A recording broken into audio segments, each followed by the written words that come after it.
an outside force acting on it that we're not aware of standing here today. Yep. What happens if we run across some unforeseen circumstances that go beyond the contingencies?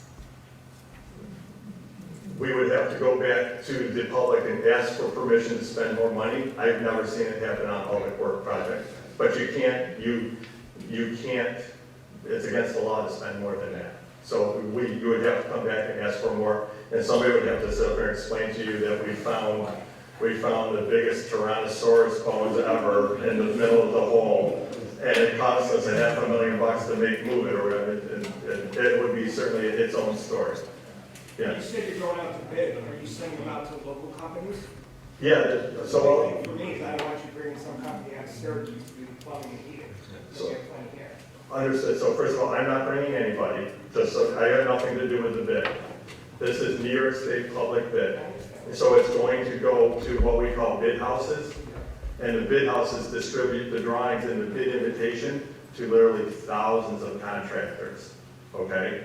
What we do to support the Village of Scotia and every municipality we work in is we will have a workshop at the fire station, and we will invite every local contractor, even if it's just, to be honest with you, what we see most, and I call him Pete the Painter. He's just a local guy, he owns a paint company, he's not huge, but he can paint this place. We bring him in, and we make sure that he understands who the GCs are that are bidding the project, because he'll try to, inevitably, I get bids on my desk every day, the day of bid, it's like, I'm not bidding it. So we give the bids, we make sure he knows who to bid to, we make sure he understands that it's prevailing wage, we make sure he gets a set of drawings if he needs it. So we facilitate the local contractors being able to bid the project if they're interested. But what we can do is you can request, when you put that out to bid house, that the contractor, the general contractor, are within a certain radius of the project. Just as you can request that it must be a women-owned company, or it must be certain things. I'm asking, can we request as a village that this general contractor be within 50 miles? I'm just throwing out a number. I know we can, but are we willing to do that? That would be up to the village board to make that decision. I'm okay with it, I'll be honest with you. So, you know, 9 times out of 10, the economics of it, it's local GCs winning every firehouse because of they're local and it costs them less to do it. I can tell you, I think you walked in a little late, so you might have missed it. I'm from Syracuse. We bid work in Syracuse because I'm not competitive for bidding in Albany. Why? Because there's companies like me in Albany that live in Albany, right? So I think the economics of it pretty much drives it. I think what's more important, like I said, is that we do the outreach to the Pete the Painter and the guy that owns the striping company for paving.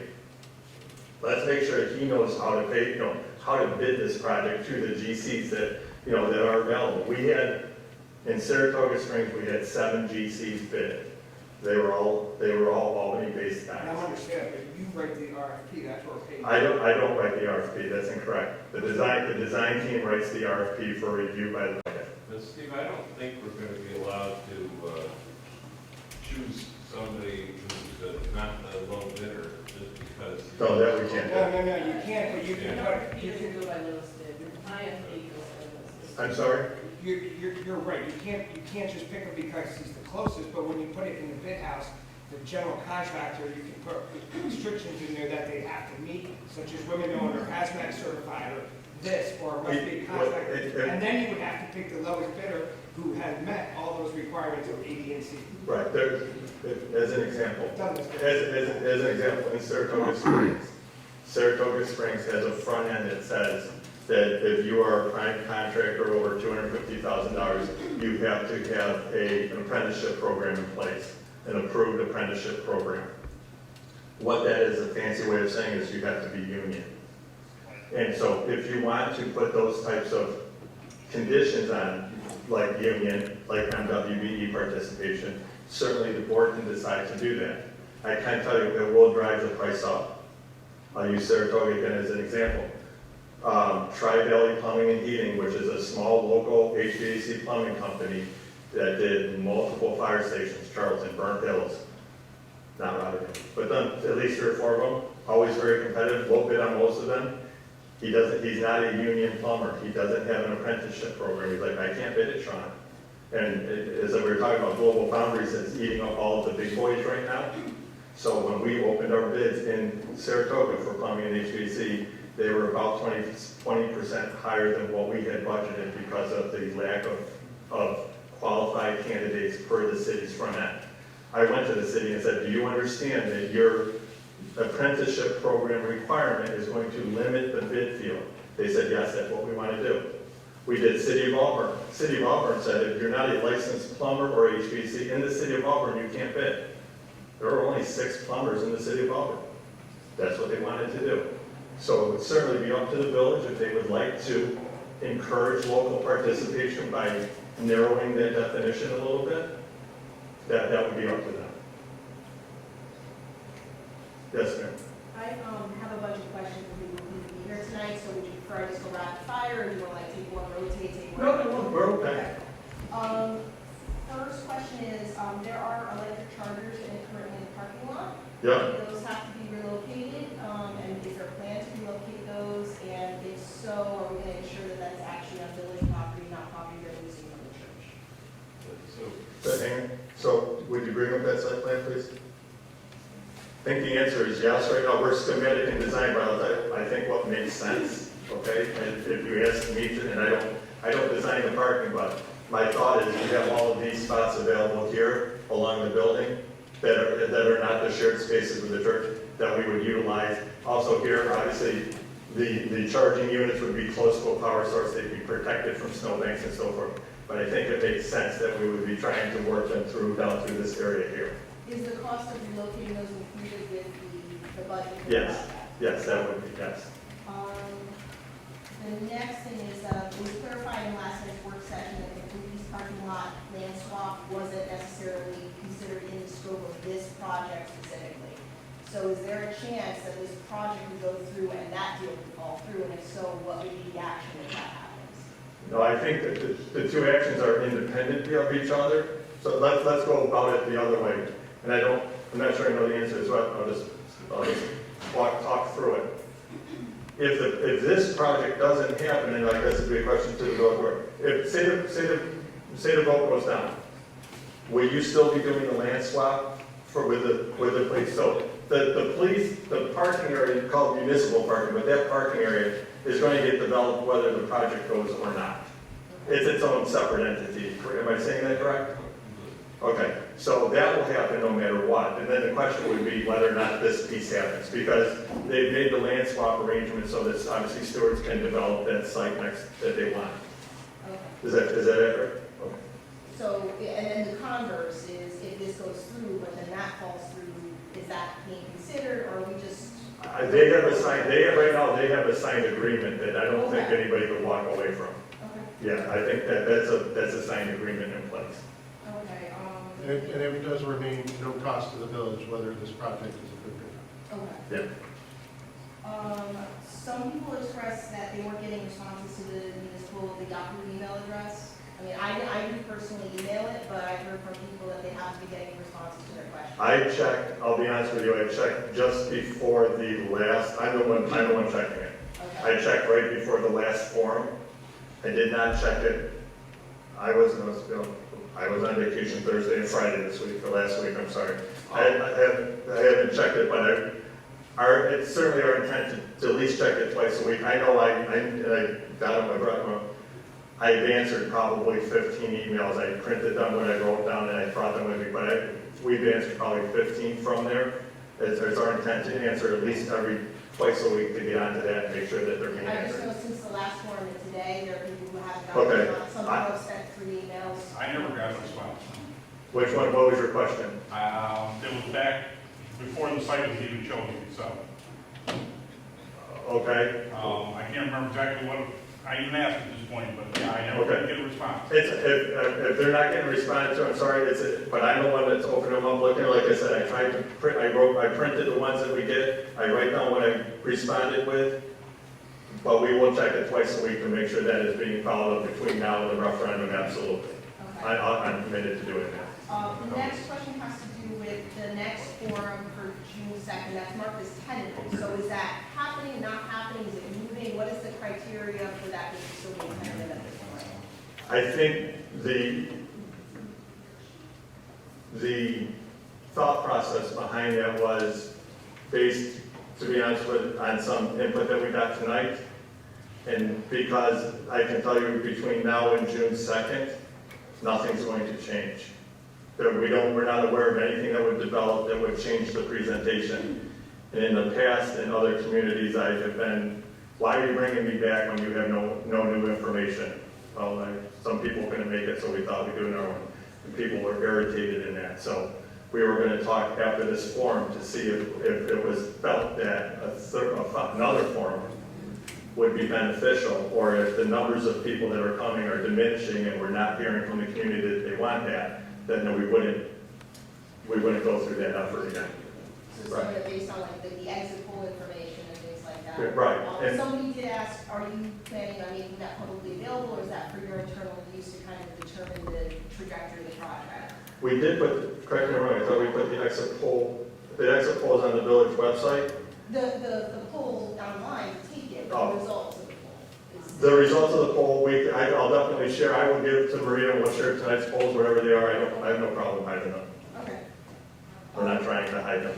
The next I have no question, problem hiding them. Didn't come out right, what can I say? What can I say? the next question I have is pertaining to the vote, which I know you said specifically you won't have a lot of information on, but I would imagine Tom and George would have more insight at this point, knowing that the vote has a location and date and things like that. What is the plan for voter verification? How are we checking that these people are actually residents of the village and qualified voters? Are we getting poll workers? Are we using ballot machines from the Board of Elections? I know the Board of Elections can't run this vote. And is there an absentee ballot? Because if, heaven forbid, somebody gets COVID and can't show up to actually vote in person, does that mean that they don't get an opportunity to vote? Do you want to take it, Barry, or you want me to? So, the vote is on June 7th at the church. I believe we're leaning toward doing the machines. The Board of Elections has offered them. We've got a list of poll workers. We have to contact them and see who's willing to come. So we will have poll workers. I think we were talking about 2 machines, so we need 2 poll workers for each machine.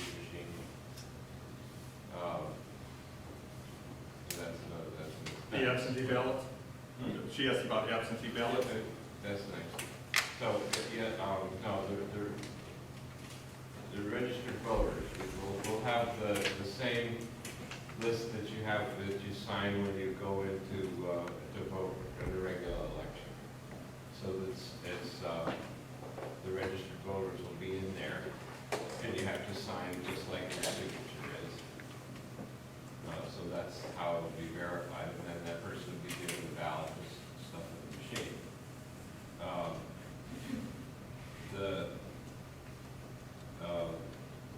We will have, I believe we, in the village law, it calls for same-day registration, so somebody could come in, swear that they're a village resident and vote, and we'd have to verify that, but, you know, we could keep their vote.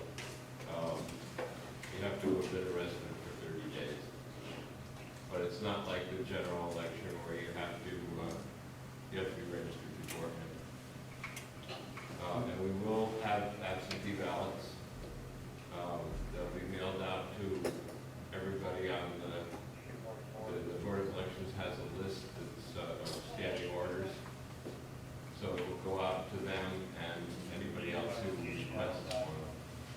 And I would suppose you could call up and do it and say you want one. That would be good. I'll have an application. Yeah. Is there something else?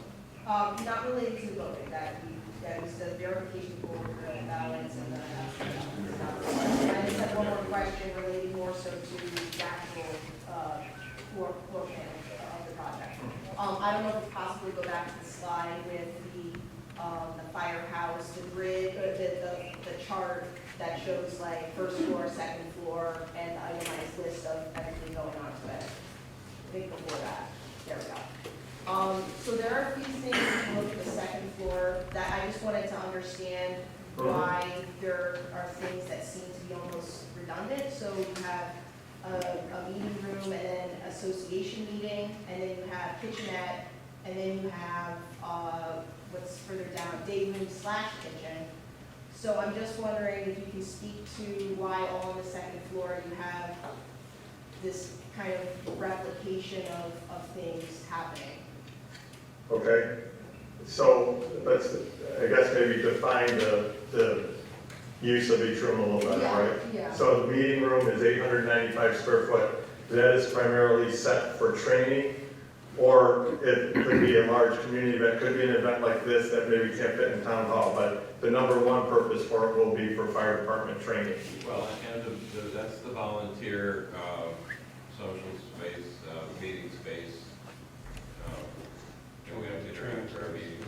Right. So is there a separation between what's being used by volunteers versus what's being used by paid firefighters? The only separation would be when it comes to showers, bunk space, and that type of, the chief of fire has his own office, right? But, so, the meeting storage is literally tables and chairs. You talked about the kitchenette is something just like that right over there.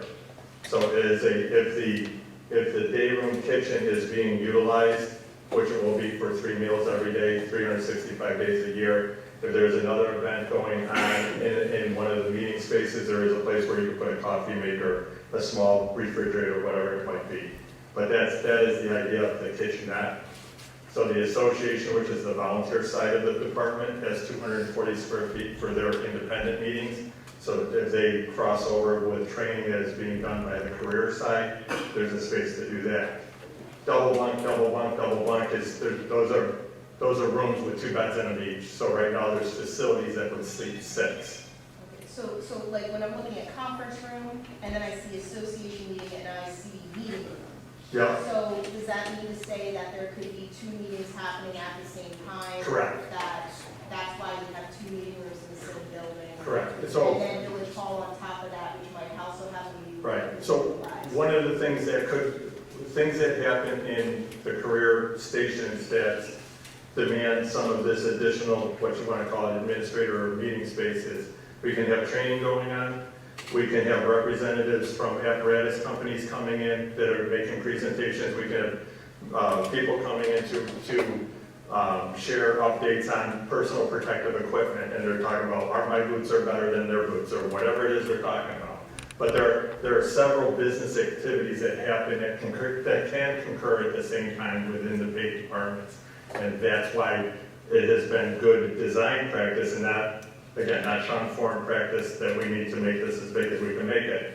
But when H2M utilizes their experience in providing space for a career volunteer fire department, the program is driven by the career side and what is needed as far as bunk, shower, meeting, training. And then everything on the first floor is pretty much firematic. It's pretty common, no matter what kind of department you're running. You have turnout gear, you have decon rooms, all of that is independent of being career or volunteer or mixed or combined. So, and the day room. One is the townhouse design. This was all stuff that the committee was, the chief and the other firemen put together, that, we need this, we need this. They call it program. Right. And so those can all change. Well, but this is the square footage that's being added up to the proposed Yes. cost to us. So Yes. I understand you're saying it could change, but at the same time, these are the numbers that are being used to give us the proposed Right. project and apply for bond for the project. Absolutely. And that is, when I look at, part of my role is not to determine the design, but to talk with the fire department about program.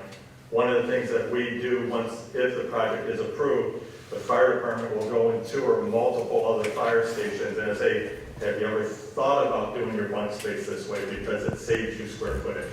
Have you ever thought about doing your day room and your eating space this way? No different than when everybody, what's the rage today? Everybody's ripping out the wall between their kitchen and the living room, right? Because it makes it a great room. they go and see, right now, there used to be, the fire departments wanted their kitchens to be off and separate from the day room, and they called it quiet space, and there were all these thoughts. Now they're putting them all together. So our goal is, instead of nothing in it, this is what happens when the design team doesn't come up. Nothing against H2M, but I would rather walk the people who are gonna live in the building and work out of it every day, walk them through 5 different examples and say, which one fits for how you guys work? Instead of relying on a design team to tell them what they think will work for them. So the fire departments that we have done that with, and there's probably 15 or 20 of them, have found those tours to be very beneficial, so that the very first time they sit down with the design team and start laying out that 16,000 square feet, that it's laid out the way they want, and it's the most This is efficient. just an example of what it could be, but Good. it won't necessarily be this avenue. The allocation of square footage, especially on the second floor, could move a little bit back and forth. The fire bays are pretty much what they are.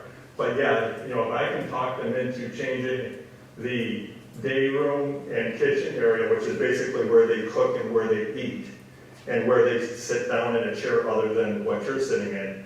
If I can combine that and make that less square footage and create more storage or reduce the footprint of the building, that's the whole part of the pre-construction process. If I'm sitting there, which I'm not engaged for, but if I'm at the table, that's what we're going to be doing. But then you have the point where you have people, and I'll be more than happy to take my point of view. My point of view is I think we need this, but a lot of people in the village that I talk to think 14,000 square feet is a joke. I mean, they agree that we need new facilities, police needs new facilities, the fire department has new facilities. I mean, It's too much square footage. 14,002. Understood. I'm not saying they all do, I'm just saying the people that I talk to just think, And we don't it's, need 4 bays, we can get away with 3 bays. We don't need a bathroom that's bigger than the chief's office. so we just have to, understand that we have to provide, the thing that, where I get frustrated during the design process, if I'm at the table as a construction manager, as I look at these locker rooms and these bathrooms, I say, well, they're huge. And they're like, well, that would be called, I don't put ADA, accessible, it's all about ADA Act. And 5-foot radiuses for wheel, and we're like, well, firefighters aren't gonna be in wheelchairs. It doesn't matter. The entire building needs to be accessible. The bedrooms need to be accessible. Everything in the building needs to be accessible. And it drives the square footage up. That's why you can't take an old bathroom in any building and make it accessible because it's not big enough. You can't get through the doors.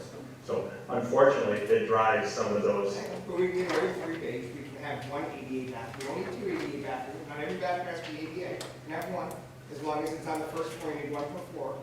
ADA compliant. Right. And one can be normal bathroom. And I don't, so the design professionals being H2M, and maybe they should have their logo up there and not mine, but H2M is the one that has to make sure the building meets code, right? And now we're running into some new requirements that have to deal with gender and with the bunk spaces and people who identify however they identify, right? And that's another challenge to design now is to, because it used to be, I was a huge proponent for what we used to call game bunk. Put 8 bunks in one small room with nothing in between, and that is the most cost-effective way to build beds to sleep in, right? Every door, every room costs money. You can't propose that. You can't run a career firefighter where people are being paid to work. You can't do that now. So again, H2M is the one in charge of making sure we meet all of the code requirements and also being sensitive to the other employment requirements that we have as a career firefighter, career employer, whether it's fire, police, whatever it might be. Sean, may I say to you, that's everything after positive approval of our. Yeah, this is, so there was part of the right, wrong, or indifferent, part of the process that I'm a strong proponent of is to only take the design to the schematic phase right now. Because if you take it all of the way, you saw the numbers, $700,000, $800,000, $900,000. If you take it all that way and it fails, that's a lot of coin. And there are a lot of people, there are a lot of architectural firms who say you need to, do the whole design so you can show the project complete, and you should bid it out, and that's what you go to referendum for. There are people that do that. I have clients that have done that, lots of them. And they've lost 300,000 here, 200,000 there, 400,000 there, designing projects that never got approved. So our design cost incurred to date is somewhere around 10% of the total cost, ballpark, okay? And that's what we're trying to keep it cost effective until the project is approved. And to your point, the cost